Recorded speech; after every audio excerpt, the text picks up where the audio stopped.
General items, item number 13, organizational changes and compensation adjustment with Public Works, Finance, and Human Resources Department. Natalie. I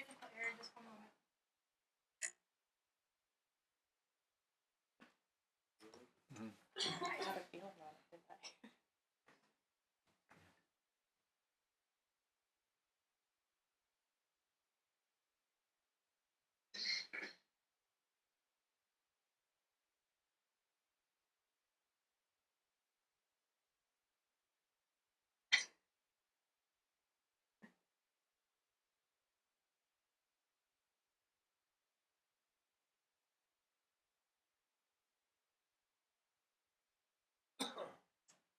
Okay, good evening, Mayor and Council members. Tonight I am discussing the organizational changes within Public Works, the Finance, and the Human Resources departments. First thing, I just thought I'd explain a little bit of what a flexibly staffed position is. There's a couple recommendations in part of this staff report that talk about flexibly staffed positions. So I thought I'd just kind of do a quick overview, if you will, on this to make sure I sort of follow this theme throughout my presentation. So I just thought I'd just spend a few seconds on this. So basically what happens is if you have two separate classifications, you can see on the left-hand, well, yeah, that other side over there. The level 1 is the entry-level position and the level 2 is the journey level. And what happens when you have separate classification, it requires a recruitment for each classification, and they're not necessarily linked.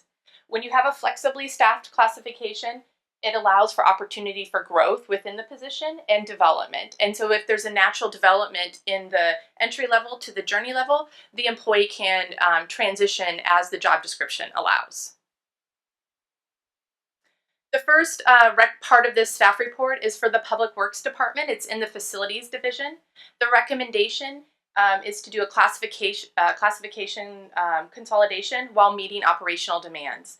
So basically, that first example, we just talked about the flexibly staffed positions. We'd be taking the custodian 1 and flexibly staffing it with a custodian 2 position, which we'd be retitling the custodian lead to the custodian 2 position and flexibly staffing it. So as you can see in this example, that it would actually be consolidating the classifications.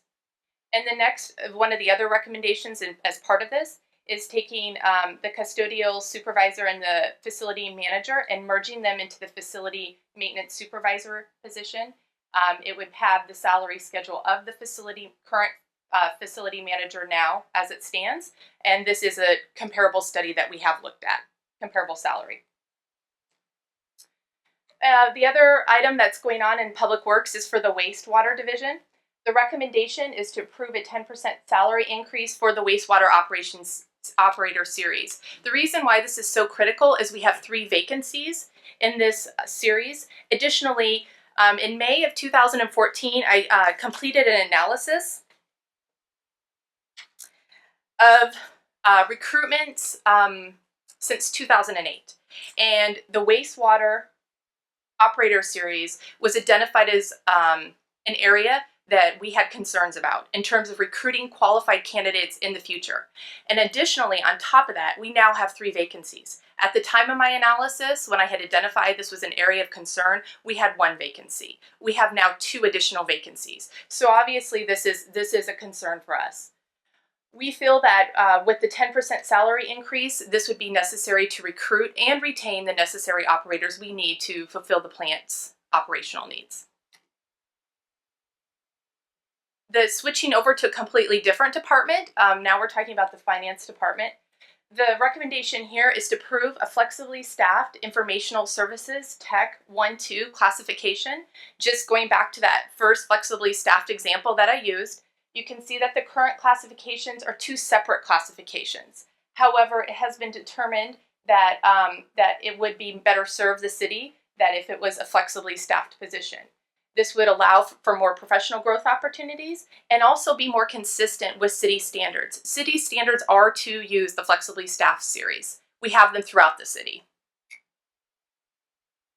Lastly, the Human Resources Department, where I come from, We have a recommendation to approve one limited term Human Resources Tech 1-2 just for the remainder of the fiscal year.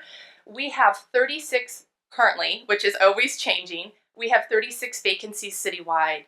This is the largest number of vacancies since 2008, and I would even probably go back beyond 2008. We just didn't do the research to go back that far, but I've been in human resources long enough to know that we didn't have 36 vacancies in 2008. And this position would be primarily to assist and help manage these recruitments so we can continue to serve our departments and provide service to the public. The fiscal impact is as such. There's general fund impact as well as wastewater fund impact. And finally, I just went through all these in detail. I won't read this to you. I know it's in the staff report and in the agenda as well. However, if you have any questions, I would be more than happy to take them. Through the mayor. Yes. If you could go back to, I guess, your first slide where you're talking about the difference on the tech 1 and 2. My question on that is, This one? yes, Okay.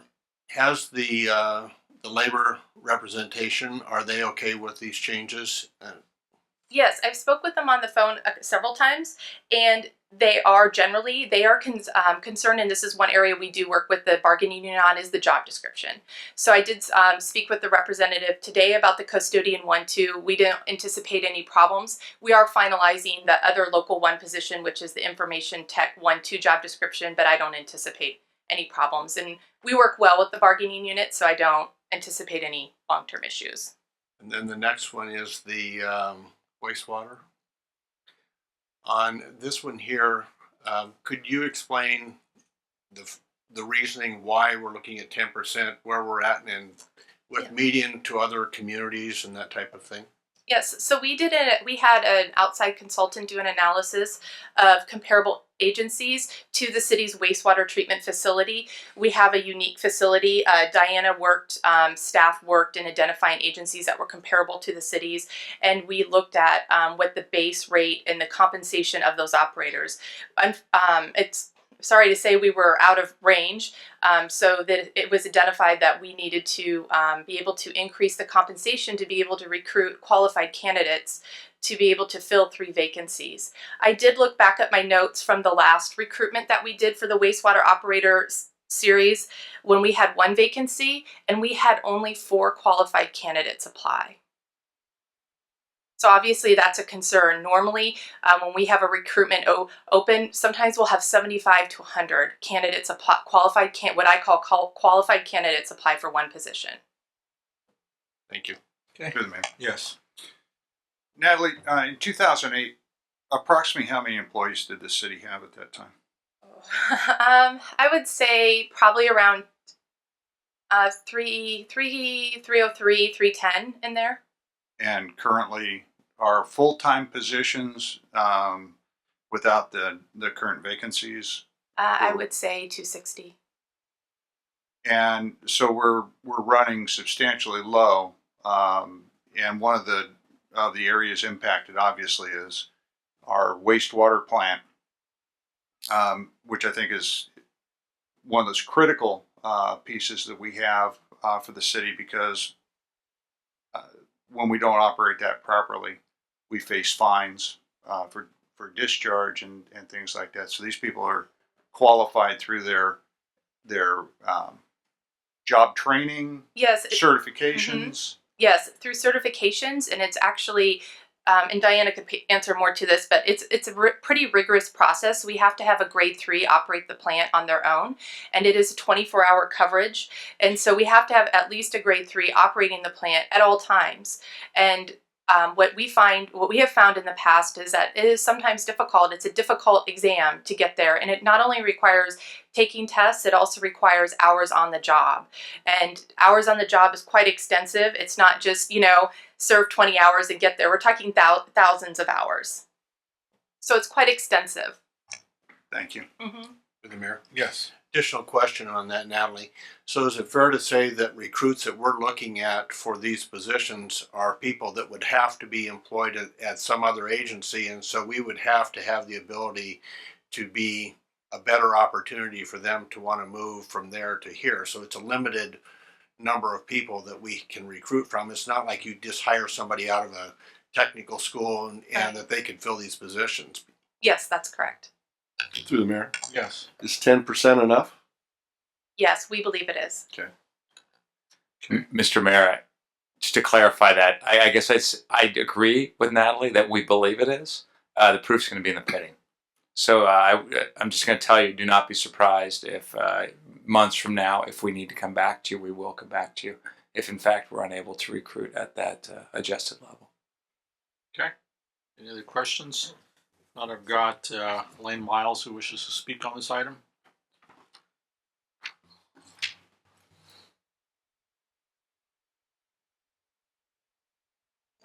Elaine Miles, 1351 Jamie Drive. Some of the questions have been answered, but in reading your agenda item, I believe you gentlemen have probably identified some of the concerns a taxpaying citizen would have, but I will reiterate some of them for your record. As you're well aware, the residents cover the costs for the water and sewer employees, so that is first on my list. It's just been disclosed that a report was done. The report states that a study was done about wastewater treatment employee wages, and the department is short 3 employees. Nowhere in your agenda for the public to know was it disclosed the results of the study or the basis of the study. Of deeper concern, it was mentioned that 4 people applied for 1 opening, but you expected 70-something. A lot of people want government jobs. Just because you only got 4 for 1 job and they were all 4 qualified, you probably got more. Does that mean that we shouldn't have at least tried to recruit in the meantime? But instead, we're raising a salary ahead of time without even trying to fill that position yet. I'm a little concerned about that. When we look at the custodian maintenance classification, I have some very deep concern. The reclassification of the supervisor position results in the top range being $2,700 a month additional. That's a hefty raise. This is for someone who potentially supervises 4 employees, none of whom are set up for a raise in this report. So it can't be lack of payment or lack of salary that demands this. If there's something weird about this. Additionally, this salary puts the newly created supervisor position at $4,590 a month beginning salary, which is $1,790 a month more than the starting salary of the prior position, of the custodian too. So you have a supervisor making 164% of the people he's employing salary. I don't understand that. It's definitely not a norm in salary scales. Again, I trust you to take a good deep look at this. Some information was disclosed about technology, but as a citizen out here, combining those for it's a 1-2 in range. Are we going to 9 steps then? Are we going to 12? What? Give us an idea. And is it in your personnel manuals? This doesn't look very clear to me for you guys to be making some very deep, consequential decisions tonight. Thank you. Thank you, Elaine. Would you like to comment? That's all, Mayor. I just want to get clarification on the facilities maintenance supervisor from Natalie. Currently, Natalie, do we employ anyone at this position? No. And when we're talking about a facilities maintenance supervisor, I know in the past we had this position, Mm-hmm.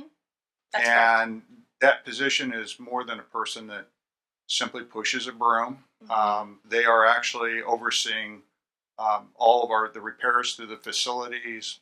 If they're scheduling with contractors that may be coming in and doing the work to clear up issues of broken facilities, roofs that are leaking, Maintenance. ongoing for preventative purposes. Yes, they're going to administer a number of contracts for the city and the city's buildings that extend beyond City Hall. We're talking the police department, wastewater operations down at both of their plants. So they're going to be overseeing beyond the custodial services. That is just one small part of it. We also looked at the compensation study for this facility manager. That is the current title of it, and it is comparable. It is within range of other agencies for that position. So I just want to go into a little bit more of the flexibility issue with classification 1 and 2.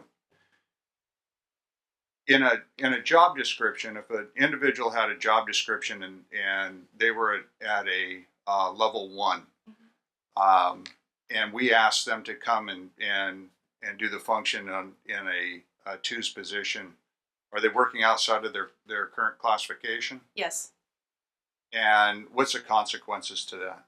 that can require and back wages, any sort of lawsuit type of situation that we would have to pay back wages, and not only causing the attorney law side of things, but just causing disharmonious, I guess I said that right, relationships within the workplace, us taking advantage of an employee and working them out of class. Do employees that are asked to work out of class, do they ever put their back up and say, that's working out of class, it's not my job to do? Well, I of course I would never want an employee to work out of class. However, I know that since we have gotten leaner, I know our employees have done amazing things here, and I almost get emotional talking about it because they do amazing things for the public, and they go beyond anything we could ever ask for them. They usually do it without asking, I should say. And I thank you for that, because I think that my first questions had to do with what our staffing levels were. This city has done a tremendous, the staff of this city has done a tremendous job of fulfilling the needs of our community at the entire, from 2008 on, when we have gone through reductions and we move and everybody operates in a very fluid manner to be able to get the job done. And so I'm pleased with what your answer is, that people step up. Mm-hmm. They do. Absolutely. But we also need to take care and make sure that we're not running into issues of employment issues with agreements, negotiations, and everything else. Mm-hmm. So does this satisfy those issues? Yes, I feel like we're being very conservative with this. Thank you. And I just want to bring up a point, and I think our city manager mentioned that as well, that we are bringing it up to 10%. And I think the comment was, well, it's up to where we need to be. But based upon that survey that was done, we're still 5% under what our surrounding areas are for this particular position. Mm-hmm. That's right, and that does not include the furlough program. Right. So we may be 10, but we're still under. And then the other thing on this particular slide that you have going from level 1 to level 2, right now, if somebody's put in the time for level 1, you can't just automatically promote them to level 2. You have to have a total recruitment process. You have to open the position up, so you have to interview. You have to go through the whole process of doing that. Right, absolutely. So there's time and money that takes that up as well. And it also can be discouraging for employees when they've been, serving in the role of the journey level, to have to go through that process. That's why we feel that, and we apply the flexibly staffed positions throughout many classifications within the city. The Public Works Maintenance Worker Series is a good example. The customer service reps up front who help the citizens all day long, they are all in flexibly staffed positions, which as they gain experience and knowledge in their job role, they're able to progress with their managers or supervisors' approval to the next level, which allows them, to keep here with their city, keep the knowledge base here with the city, and to grow into a new role. Great, thank you. Yes. Through the mayor. Bottom line is, this helps us as an organization to run more efficiently without having to go out and advertise, and it allows us to recruit or to move people within the organization to new levels without having to go out and look for new people. So it helps morale with the current workforce also. Right. Steve, you had a comment? Yeah, Mr. Mayor, just to clarify on the facilities maintenance supervisor position, Natalie's accurately reflecting it there is it's a change out in the position. These are not equivalent positions, however. Okay, I need to be distinct in that.